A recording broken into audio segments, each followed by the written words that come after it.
From a Jewish girl growing up in the poor neighborhoods of Brooklyn, once mocked by classmates for having a face that didn't fit any Hollywood standard, Barbra Streisand rose to the very top using the same features others had called her flaws. She became a cinematic and musical icon of an entire generation, winning Oscars and Grammys, standing on the world's greatest stages, and inspiring millions to believe that true talent could overcome prejudice and judgment. Yet few people know that behind those extraordinary achievements lay decades of deep loneliness, scandal-filled relationships, and emotional wounds that Barbra kept hidden for much of her life. Even at the height of public admiration, she would experience a painful reversal when the so-called Stryisand effect caused public opinion to turn against her, transforming her name into a global target of criticism. And before we begin, if her voice ever accompanied you through a chapter of your life, please leave a heart and follow the channel, as a small gesture of gratitude to the woman who used her own scars to sing for the entire world. There are people who seem, the moment they step into the spotlight, as if they were born to belong on a stage. But the truth is far more ruthless. Many legends are forged in the darkest places, where there is nothing but deprivation and dreams dismissed as foolish fantasies. Barbra Streisand was born on the 24th of April 1942 in Brooklyn, New York, in a small apartment belonging to a Jewish immigrant family that had only recently arrived in America. Her father, Emmanuel, was of Austrian-Polish descent. Her mother, Diana Ida Rosen, came from Russia and possessed a soprano voice so beautiful it could have filled grand theaters. But that dream never had the chance to begin before it was forced to end. Diana became an office secretary, spending her days amid the dry clatter of typewriter keys and a regret she never put into words. In August 1943, when Barbra was just 1 year old, Emmanuel died suddenly. No final words, no farewell. Just an empty chair at the head of the dining table and a heavy silence that settled over the entire home. At the age of 34, Diana became a widow, wearing mourning clothes while rushing from place to place in search of work, dragging 2 children along through a life where money was never enough, the future was uncertain, and bills arrived relentlessly. In the cramped Brooklyn apartment, Barbra's childhood was not shaped by dolls or picnics. What lingered most in her memory were arguments about money, cutting through walls so thin there was no escape. At night, Barbra would lie still, listening to her mother's sighs, carefully suppressed as if Diana believed her daughter was already asleep. The lines of worry etched deeper and deeper into Diana's forehead. The soprano voice that had once been her pride now appeared only in fleeting moments, soft, hurried, and quickly gone. At Erasmus Hall High School, Barbra walked into classrooms with the constant feeling that she was standing in the wrong place. Her large nose, unruly curly hair, and outdated dresses made her stand out in a way no one ever wants to. The other kids didn't need cruelly precise insults, just a few stifled giggles as she passed, a few whispers loud enough to hear, "Look at her." Some even mimicked her voice whenever Barbra stood up to speak. Each time it happened, she folded inward a little more, clutching her notebook to her chest as if it were the only shield she had in a room full of scrutinizing eyes. Words like ugly and strange-looking were not thrown away lightly. They clung to her, settled into her memory, and resurfaced from time to time, reminding her that she didn't belong anywhere. Even drama class, the place meant for outsiders, did not open its arms to her. Barbra's drama teacher looked her over and coldly concluded that she lacked stage presence. She was still just a teenager, standing in the middle of the classroom, her hands trembling with nerves, yet already judged as if a door had slammed shut in her face. Walking those same school hallways was another student, Neil Diamond. Years later, the world would call him a legend. But back then, people's memories of Barbra were summed up in a few words. The strange girl, awkward, frizzy-haired, always sitting alone in the corner of the yard. With no friends to gossip with, she chose silence. Her world shrank into notebook pages, a few clumsy sketches, and melodies she hummed quietly in her head to escape the feeling that she didn't fit into any mold. Many years later, Barbra would say, "I didn't grow up feeling accepted. I grew up with music because that was the only place I could truly be myself." Home was no refuge either. Diana, the woman whose own artistic dream had been crushed by life, never truly believed her daughter could succeed where she herself had failed. She didn't shout, but every sentence carried the same reminder: you should learn to be a secretary. Having a real job is better than dreaming. Whenever Barbra spoke about the stage, her mother's eyes would turn away, as if hearing just one more sentence might reopen an old wound. When Diana remarried, Barbra hoped the new man might fill the void her father had left behind. But he never opened his arms to her. He looked at her as if she were something fundamentally wrong. Every meal became an inspection of her appearance. Her nose was criticized for being too big, her teeth were called ugly, her posture was unladylike. Then he tossed out a half-joking remark. "With a face like that, you think you'll ever be famous?" He laughed. Barbra stayed silent. To a child, those words were no different from an invisible slap. From then on, Barbra trained herself not to cry in front of others. She listened to everything, carried it back to her room, shut the door, and stood for a long time in front of the mirror. Staring back was a girl with a curved nose, sad eyes, and perpetually unruly hair, beautiful by no conventional standard. But instead of wishing to become someone else, Barbra whispered to herself, "If I have to live my entire life with this face, then I will make the whole world get used to it." With no rehearsal room, Barbra went to the only space left empty, the apartment stairwell. Cold, concrete, peeling walls, the familiar smell of dampness, but every time she sang, the sound echoed back, fuller and clearer, as if someone were answering her. Neighbors gradually grew accustomed to the voice. They didn't know the girl's name. They simply called her the girl who sings in the stairwell. No one imagined that such a dark place, with its icy handrails, was the first recording studio of a voice that would one day make the entire world fall silent to listen. Music became the only place where Barbra was not mocked. At 13, she began singing at parent meetings, small weddings, summer camps. No grand stage, no spotlights, just a few rows of chairs and a handful of curious faces. But whenever her voice rose, the room seemed to pause. People stopped eating, turned their heads, and for the first time in a long while, Barbra was no longer the ugly girl at school, but someone else, entirely, someone people genuinely wanted to hear. Despite her constant doubts, by the end of 1955, Diana quietly scraped together $25, a significant sum to buy Barbra exactly 1 hour at NOLA Recording Studios in New York. In a tiny room, with a microphone hanging in front of her and headphones clamped over her ears, the girl from the Brooklyn stairwell recorded "Zing! Went the strings of my heart and you'll never know." The tape was brought home and placed beside unpaid bills. No one spoke of a career, but to Barbra, it was the first proof that her voice could step beyond 4 worn-down walls. That summer, while vacationing in the Catskills, she recorded 4 more songs with the help of a pianist. Those tapes were never released, never charted, never played on the radio. But this time, when Diana listened, she didn't turn away.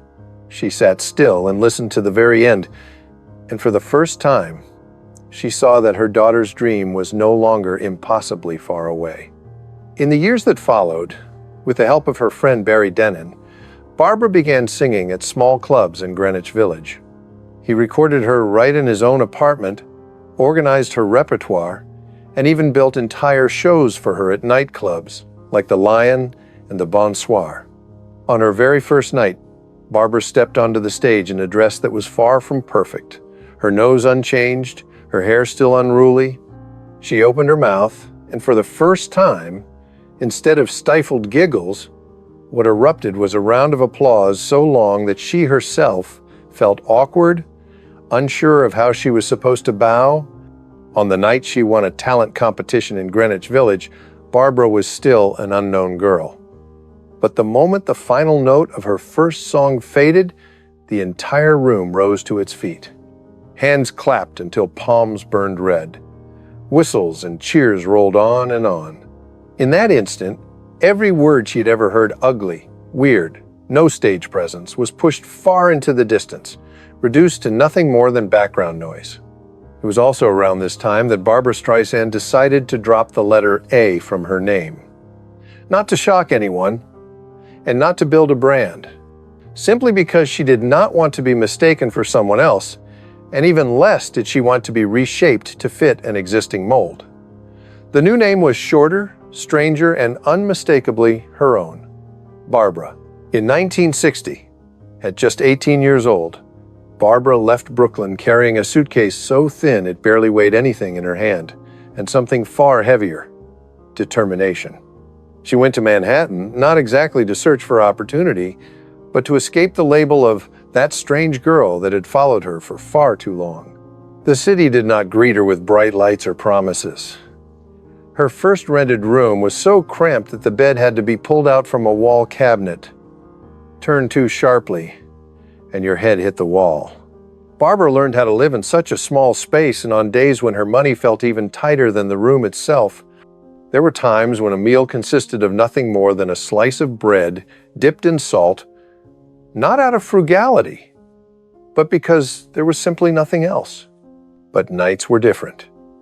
When the entire building fell silent, Barbra would stand before the small mirror in her rented room. An old pencil was used not only to redraw her eyebrows, but to preserve the feeling that she was preparing for something. She practiced every line, every breath, as if someone might truly come to hear her sing the next day. Hunger did not make her give up. It only clarified one truth. Having chosen to live like this, the stage was no longer an option. It was the only way out.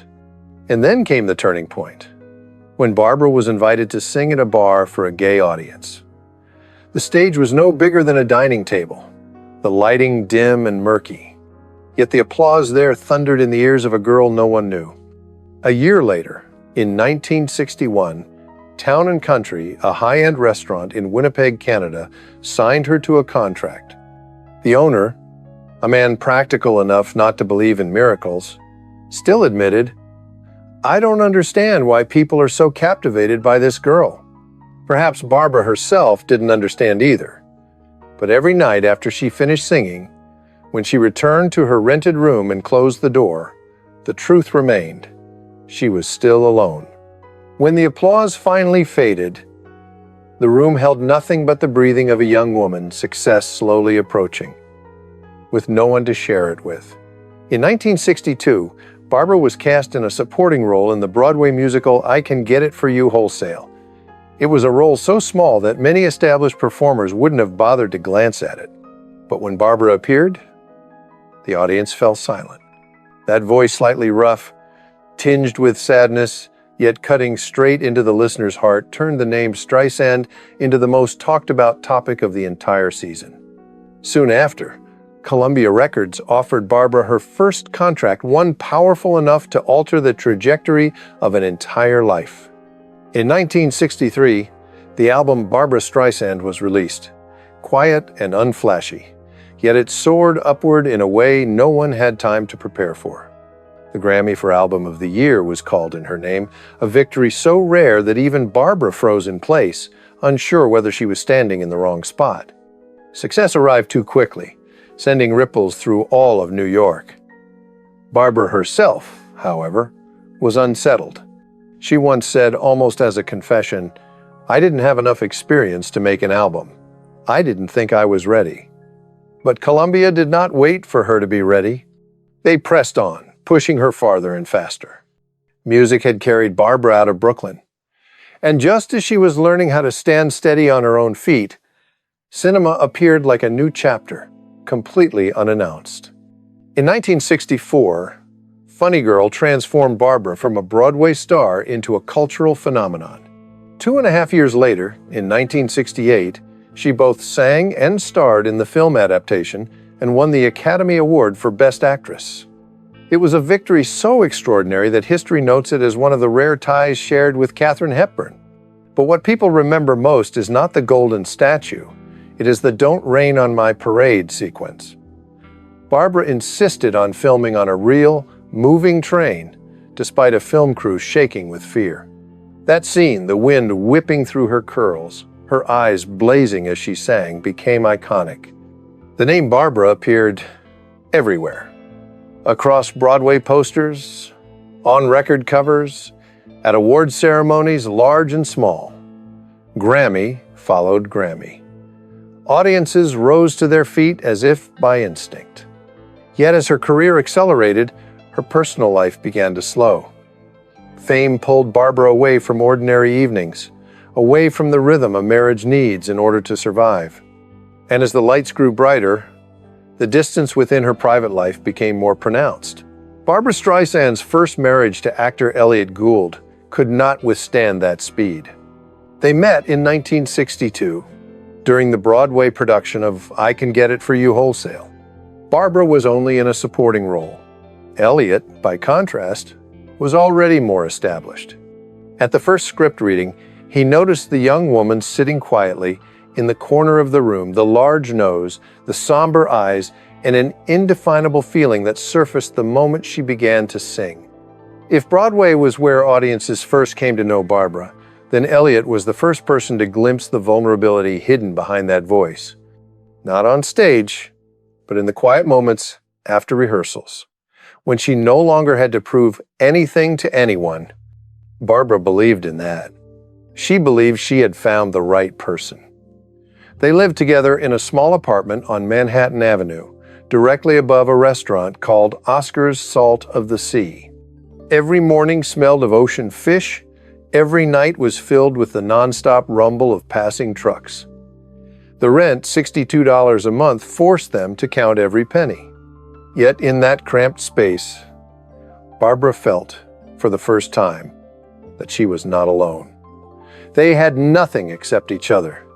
Every day, they ate dinner at a wobbly wooden table, rehearsed lines under dim yellow light, and shared dreams larger than Manhattan itself. In 1963, when Barbra was just 21 years old, they married. There was no sparkling wedding gown, no lavish ceremony, just the two of them standing side by side, signing their names on a thin piece of paper, then looking at each other for a long time with the belief that they could make their way through that vast city called New York together. And for several years, they truly did. They became one of the most beloved couples of the 1,960 seconds. Two rising talents, two dreamers stepping into the spotlight hand in hand. In 1966, their son Jason was born. When Barbra held him for the first time, she remained silent for a long while. That tiny body seemed to make the entire world stop moving. It was the first moment in her life when she felt she completely belonged somewhere. But marriage is not a fairy tale, especially in Hollywood, where stage lights shine brightly enough to burn away even the most fragile things. Barbra's career exploded so quickly that even she struggled to keep up. Grammys, Broadway, films, the feverish adoration of audiences. Her schedule grew more crowded with every passing week. The evenings they once spent rehearsing together turned into nights when Barbra came home late, so exhausted she could barely remove her makeup before sitting in front of the mirror and sighing. Elliott waited, but his gaze changed year by year, filled with affection, helplessness, and a growing fear that the woman before him was entering a world he could no longer follow. The fracture came quietly, like a strand of hair falling onto the floor, no sound, no one noticing, yet it had already fallen. Many years later, Elliott said something that left people silent. "We had some wonderful times, but then Barbra became more important than both of us." It was not an accusation, but a confession. He stood beside a woman rising at breathtaking speed, and he understood that he could not keep up with that trajectory. Hollywood gave them fame, but in return took away shared evenings, uninterrupted conversations, and gradually even the sense of us within a marriage. In 1971, after 8 years, the marriage ended. No tears before the press, no explosive scandal. Just two people quietly stepping out of a door that had once been called home, carrying emotions they could not name. From then on, Barbra returned to evenings alone. No one waiting behind the door. No one to call and share joy or fear before each new project. Success continued to arrive steadily. Schedules remained full. Applause still thundered, but it stopped at the edge of the stage and did not follow her home. The more famous Barbra became, the more she closed herself off. The distance she built led outsiders to call her difficult, strange. Few knew it was simply her way of protecting herself after a marriage that had ended and old wounds that had never fully healed. After the divorce, loneliness did not lessen. It only became more visible within a life where the lights never went out. As the 1,970 seconds began, everything happened so fast that Barbra could barely catch her breath. "Hello, Dolly!" brought her back to Broadway amid unending applause. "The Way We Were" echoed across radio stations, its title song topping the Billboard charts for 3 consecutive weeks and becoming the soundtrack of an entire generation. Then came A Star Is Born in 1976, a film in which Barbra not only appeared in front of the camera but also controlled nearly every aspect of its soul. The soundtrack album shot straight to #1. Evergreen played slowly and achingly, carrying her to a rare moment, winning both an Oscar and a Grammy in the same season. Colleagues sometimes complained that Barbra was too controlling. But to survive in Hollywood, especially with an appearance that defied conventional standards, Barbra understood she had to steer her own ship. And that very control helped make her one of the first women to hold full creative authority in an era almost entirely dominated by men. Then, entering the 1,980 seconds, Barbra did what she had always done. She broke the very mold she had built. The album Guilty, a collaboration with Barry Gibb, sold more than 15 million copies, sending Woman in Love to the top of charts worldwide. Barbra had feared her voice did not suit disco. Gibb simply laughed and said, "That's exactly why it will work." And he was right. Not stopping with music, Barbra founded Barwood Films, wrote screenplays, directed, produced, and starred in Yentl, 1983, a film she had spent her youth fighting to make. The result? Nearly $69 million in box office revenue, an Academy Award for Best Original Song, a Golden Globe for Best Picture, and most importantly, Barbra Streisand became the first woman to win the Golden Globe for Best Director. That moment was not hers alone. It belonged to every woman who had ever been told, "This is not a place for you." Today, when people look back on Barbra's career, they often cite the records. 11 albums topping the Billboard 200, more than 150 million records sold, dozens of major awards. But what matters most is not the numbers. It is the journey from a girl who survived on bread dipped in salt, slept on a bed pulled from a wall cabinet, and was called ugly and different, to a woman strong enough to define an entire artistic era. And yet, while her career surged forward like a blazing arrow, Barbra's romantic life traced circles that never quite closed, beautiful, loud, and then broken. Don Johnson entered Barbra's life in a way that was unmistakably Hollywood. White yachts, helicopters landing on the beach, evenings filled with boxing matches, loud laughter, and lights that never went out. He was young, famous, carrying the restless energy of a new decade. Standing beside him, Barbra seemed, if only for a moment, to be living a life lighter than the long years of solitude she had left behind. But that feeling did not last. Wherever they appeared, Barbra's name was always mentioned first. The spotlight found her before it found him. Don, despite being a star himself, was gradually pushed to the side, becoming the one who accompanied. There were no explosive arguments, just silences that grew longer, conversations left unfinished, and a sense of being out of sync that neither of them ever put into words. Then one afternoon, Barbra called Don. The person who answered was not him, but Melanie Griffith. No further questions were needed. Barbra hung up the phone, and the relationship ended in that very instant, without noise, without pleading, with the weary clarity of someone who had learned to step away before being hurt one more time. John Peters entered Barbra's life in a completely different way. He arrived quickly, closely, and was always there. He paid attention to her constantly. He showed up at recording studios without warning. He waited for her after work as if it were a habit. For Barbra, who had grown used to standing alone amid fame, that presence initially felt like leaning on someone after a long road. But gradually, things began to change. The questions increased. Her schedule was monitored. Even a meeting that ran longer than expected was enough to make the air at home feel heavy. Peters was quick-tempered. Barbra grew silent. They avoided looking directly at each other, afraid of saying one more thing that might make everything worse. There was no dramatic moment to mark an ending, just a house that became more suffocating by the day, and a love that had once drawn them together, now leaving them exhausted. They had come together out of need, and they left because there was no longer any room to breathe. Then Andre Agassi appeared, the most unexpected love of Barbra's life. The 28-year age gap gave the press endless ammunition, yet between them formed a strange and genuine harmony. A young tennis star rising fast but feeling lost, and a woman who had traveled too far through heartbreak, met at the same point. Both were tired of the images the world had imposed on them. They loved each other quietly and cautiously. Dates meant slipping out the back doors of restaurants, switching cars midway to avoid cameras. Once in London, Agassi had to climb into a car trunk just to leave without being seen.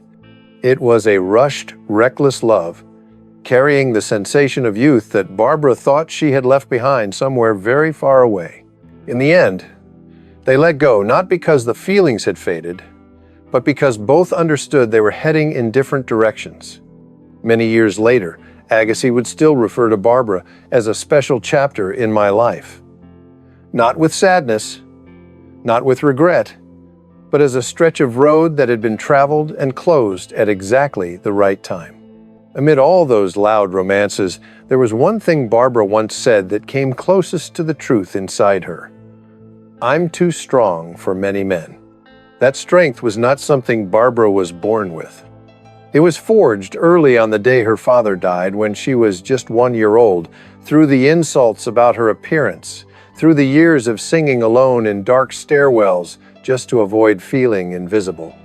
Barbra loved fiercely, spoke loudly, and wanted control, not because she was hard, but because she was afraid.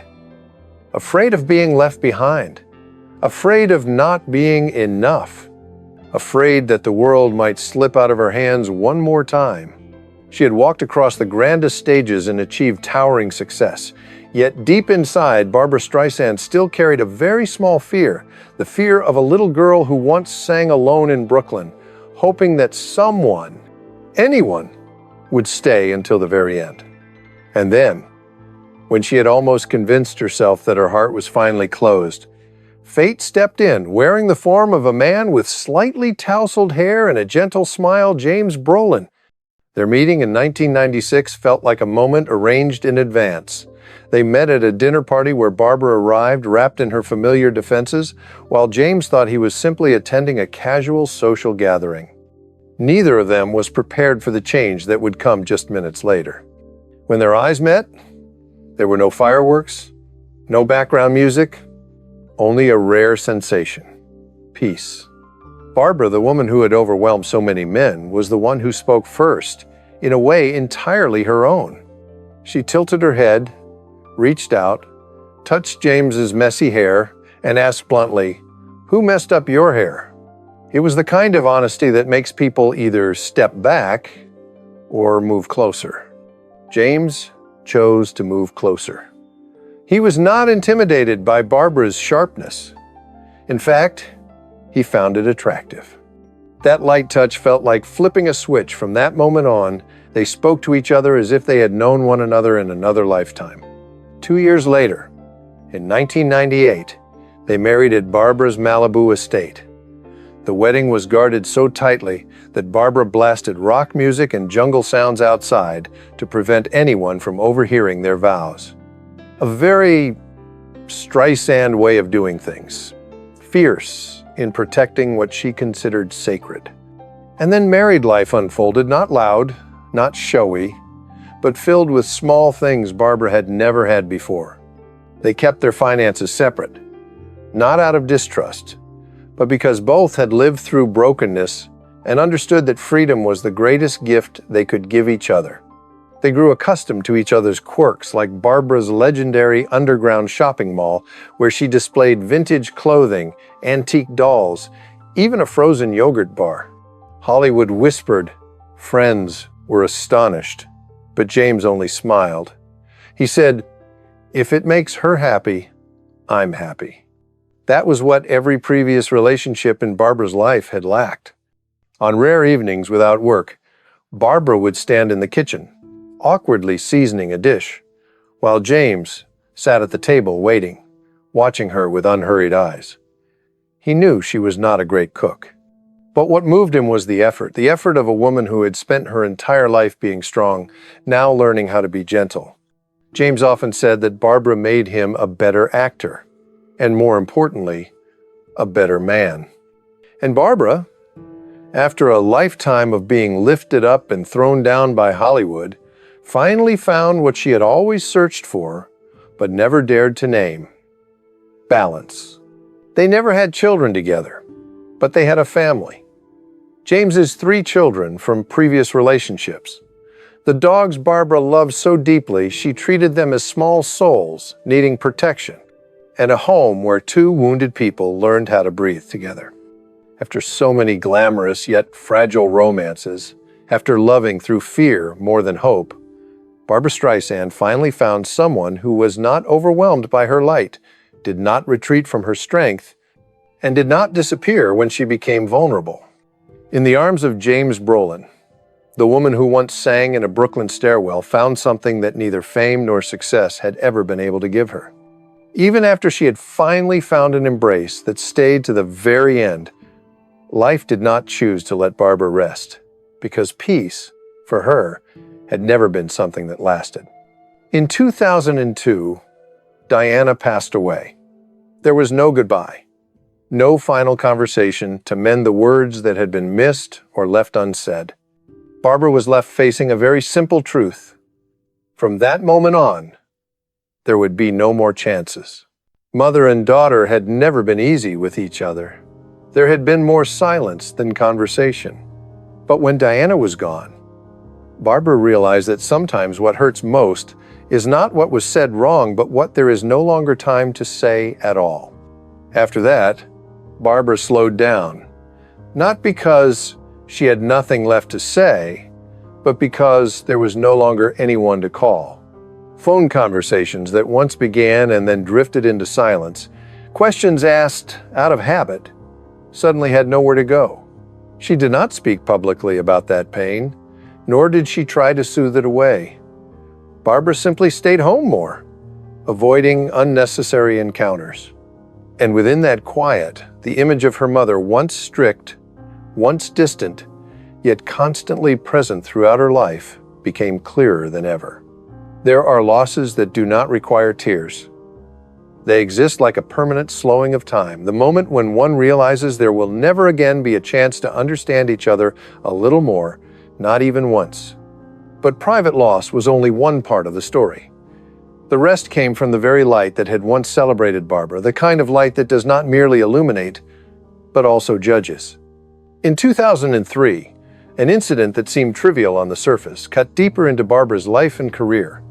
Photographs of her Malibu beachfront estate appeared in a California state project studying coastal erosion, not paparazzi shots, not images sold to tabloids, merely publicly accessible photographs stored in a scientific database. Barbra reacted out of instinct, the instinct she had always relied on. She sued.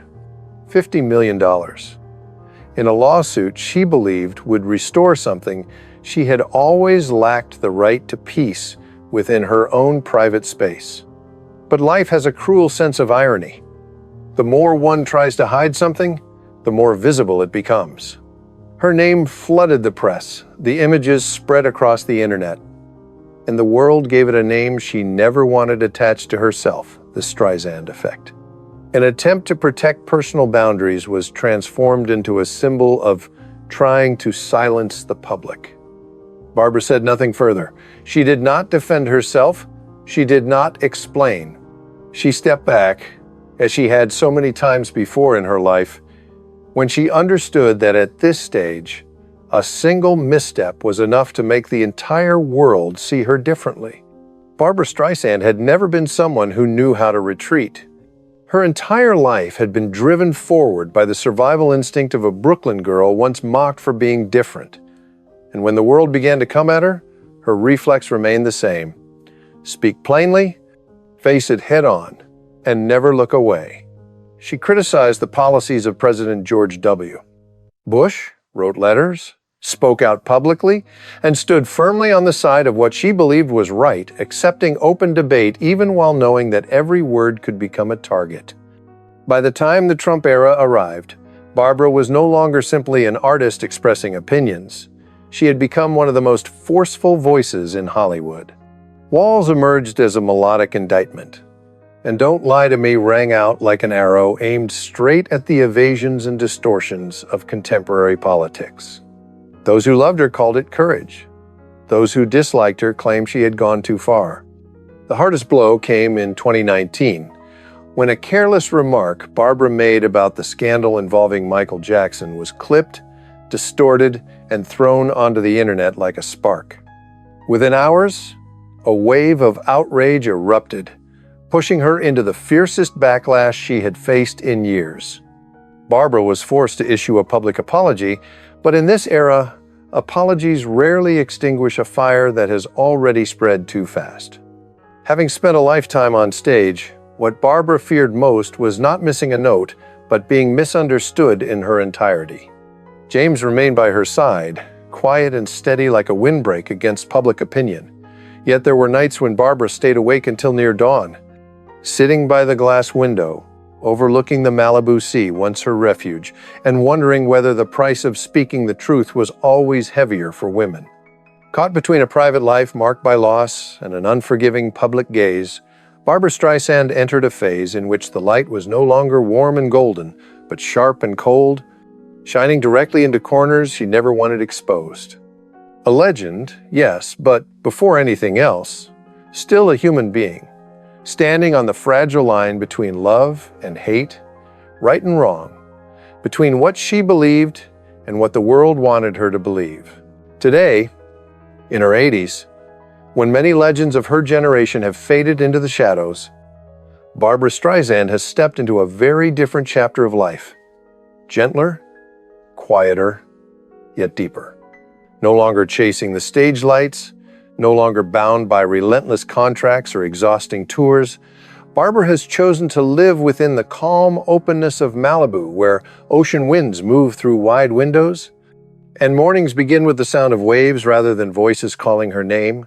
That house, once the center of the Stryisand effect in 2003, has now become the soft fortress of a woman who spent more than half a century fighting under lights that were often too bright. In a garden facing the Pacific Ocean, Barbra spends hours tending flowers, resting her hands on lavender branches, breathing in the scent of earth after rain. People once believed she needed the stage in order to exist, but in truth, what she had needed for a long time was the silence her youth never allowed. And within that space are two small beings Barbra regards as fragments of her soul, Miss Violet and Miss Scarlet, two dogs cloned from Samantha, her companion of nearly 14 years. No one understands this better than James Brolin. He watches her with unhurried eyes, as if fully aware that inside that powerful woman's heart lies a soft place reserved only for the unconditional love of small, vulnerable lives. Afternoons in their home often passed to the sound of paws running across wooden floors and Barbra calling out gently, no longer like a diva, simply like a woman who loves her family deeply, almost painfully. Yet Barbra Streisand has never belonged entirely to silence. From time to time, she still appears in public not to perform, but to remind the world that a voice which once reshaped music, cinema, and even politics is still there. On the rare occasion she steps onto a stage, the atmosphere in the hall subtly shifts. People no longer applaud solely for a legendary voice, but for the awareness that they are witnessing one of the last living icons of classic Hollywood, still standing, still smiling, still able to sing, if she chooses. She once said, "I only appear when I have something to say." That is precisely why those rare appearances carry such weight. Her career, though no longer as relentless as before, continues in its own way. In 2023, she released her memoir, My Name is Barbra, a book of more than 900 pages that readers described as not an autobiography, but a life laid bare. In it, Barbra shares monologues she had never spoken, old wounds that never fully healed, and victories she once tried to downplay so as not to be accused of boasting. The book became a bestseller almost immediately, because people read it not just to know, but to understand. To understand how a woman mocked throughout her youth became the voice of generations. How someone who feared the stage for nearly 30 years returned to fracture Madison Square Garden, and how a heart once afraid of love finally found peace after 60. Alongside that, The Secret of Life Partners, Volume 2, released on June 27, arrived quietly but loudly enough to remind the world that Barbra was still there. For the 55th time, her name appeared in the Billboard Top 40, a quiet number that nonetheless set a record no female artist before her had ever reached. Beyond art, Barbra has continued something that has followed her quietly for more than 4 decades: philanthropy. At Cedars-Sinai, the Barbra Streisand Women's Heart Center continues to expand research programs on heart disease in women, something she has always regarded as the responsibility of someone who has witnessed too much loss. She has donated millions of dollars to causes supporting women's rights, voting rights, gender equality, and especially movements combating climate change. Some say Barbra gives to charity as if she were returning what her youth never had: protection, recognition, gentleness. And that is true. Philanthropy is not her obligation, it is her way of healing. And politics? Barbra has never stopped speaking out. At an age when many retreat inward, she still writes, still speaks, still remains blunt enough to divide opinions. But that is what the world has always known of Barbra. She was never born to stand still.